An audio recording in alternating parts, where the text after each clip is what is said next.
Hey team, hope you're doing well. Today's topic, I want to go over how to run a mile faster without getting tired.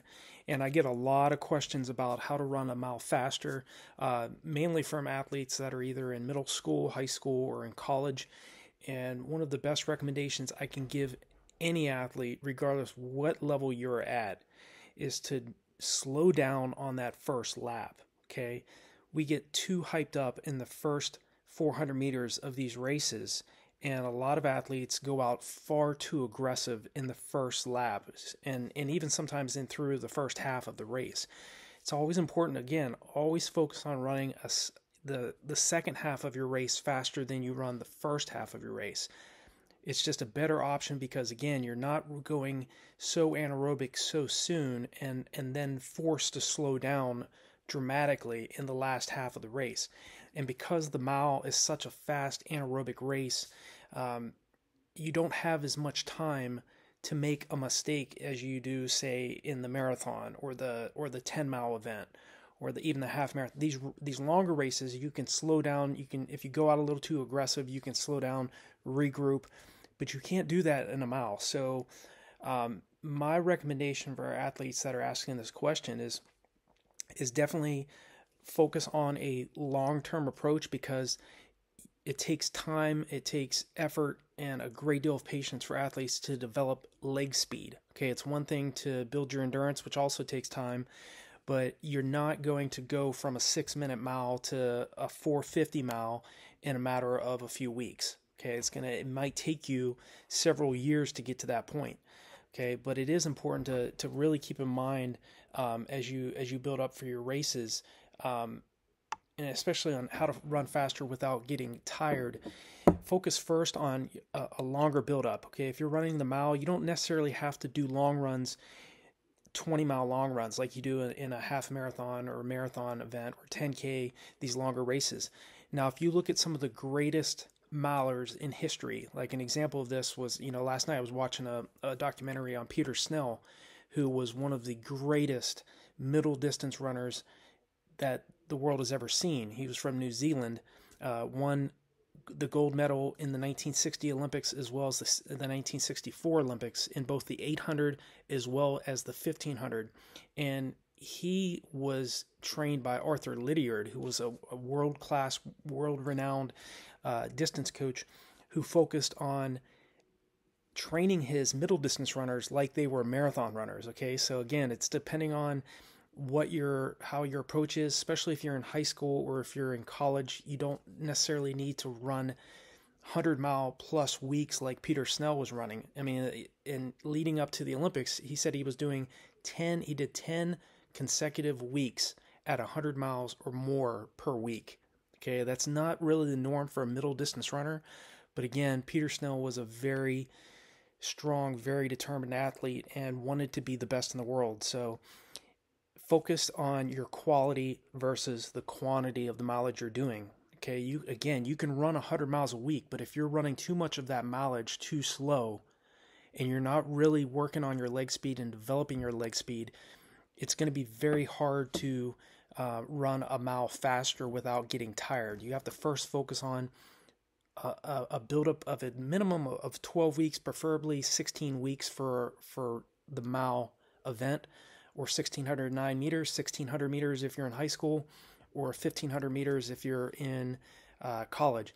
Focus first on a longer aerobic base building phase where you're really building your endurance, and then start developing your leg speed, start developing those longer tempo runs.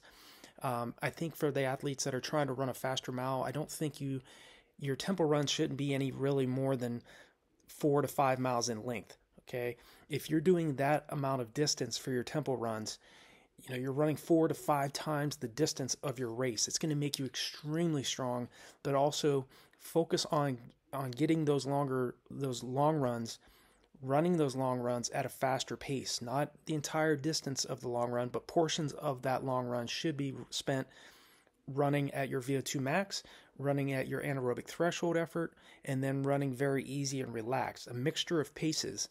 Okay, again, you want to stress the energy systems of the body so that you get not only adapted to running at faster paces and significantly faster paces than you're planning on running your mile event at, But building that endurance and also a large aerobic base building phase will make you dangerous when it comes to the mile.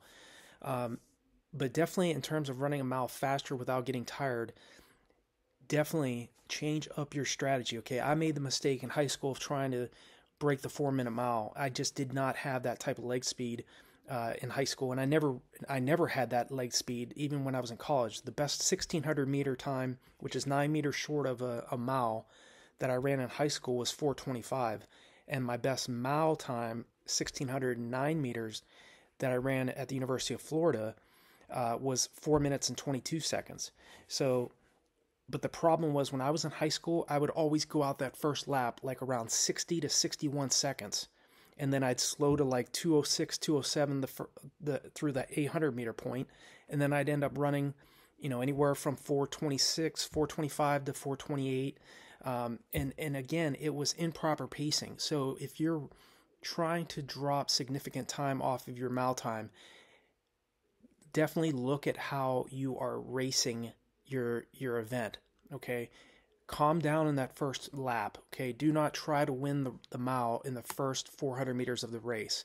Okay, it's a much better plan is to go out much more conservative in the first 400 meters. Definitely you got to get out the first 200 meters. Okay, but again, you can sprint pretty much all out for the first 200 meters of a race and not build up any lactic acid. So it's important to get out, but then settle into the pace, but don't go out so aggressive that you ruin your finish time. If I would have went out at say a 65 or 66 through the first lap of my fastest 1600 meter in high school, which was 4:25, instead of going out in 60, I probably would have ran around 4:15 to 4:17 instead of 4:25. So again, looking back now, I can't change the past. But again, I can definitely share with you all, if you're in high school, if you're in college, or if you're in middle school and you're trying to run a faster mile, calm down in the first 400 meters, okay? Even definitely get out, but focus on running that. Once you pass 800 meters, that's when you really need to really start turning the screws and really drill down on running as hard as you possibly can. And do not wait until 400 meters out from the finish line for you to make your move, because your competition is going to wait until the last lap. My recommendation, the thing I always used to do, was I would plan my attack 600 meters out from the finish line. I would really start to throw in some surges, really start increasing my pace, especially when I was 600 meters out from the race, from 600 meters out from the finish line. So definitely keep that plan of attack in mind, and continue to build your endurance. Focus on a longer build-up and also a long-term approach, because the mile distance, developing your leg speed, especially a lot of you that are either in middle school or in high school or even in college, your best years of running are literally decades from now. I didn't run my best marathon 2:19:35 or 5K 14:18 or my best 10-mile time 50:54 until I was 31 years old. So you have to have a long-term approach. You have to have a belief in delayed gratification, and know that great distance running, middle distance running performances take time. It's not a matter of a few months. In most cases, you really have to focus on years. Okay, so right now, if you're, say, a freshman in high school and you're running the mile in 5:45 and you want to get to 4:45, focus on getting that in, say, 2 years from now.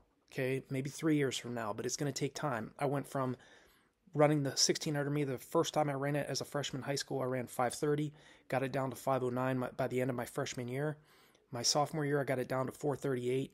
My junior year, I got it to 4:32. And then my senior year, with improper pacing, I got it down to 4:25. So look at that progression, okay? 5:30 down to 4:25 took me 4 full years. It took me another couple years to get from 4:25 or 1600 meters to 4:22 for the full mile.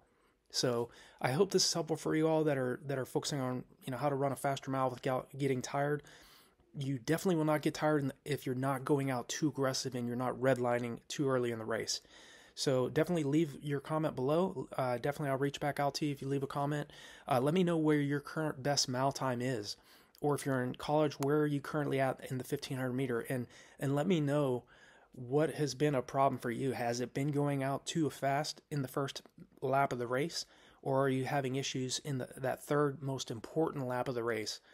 I'd love to hear where you guys are at and gals are at. And definitely reach out to me if you have any other questions, concerns. Check out the resources below all of my videos, or you can go on RunDreamAchieve.com, and definitely there are a lot of resources there to help you succeed in your upcoming mile or middle to long distance races, wherever you're focused on. So I wish you all the best, and I'll talk to you all in the next video.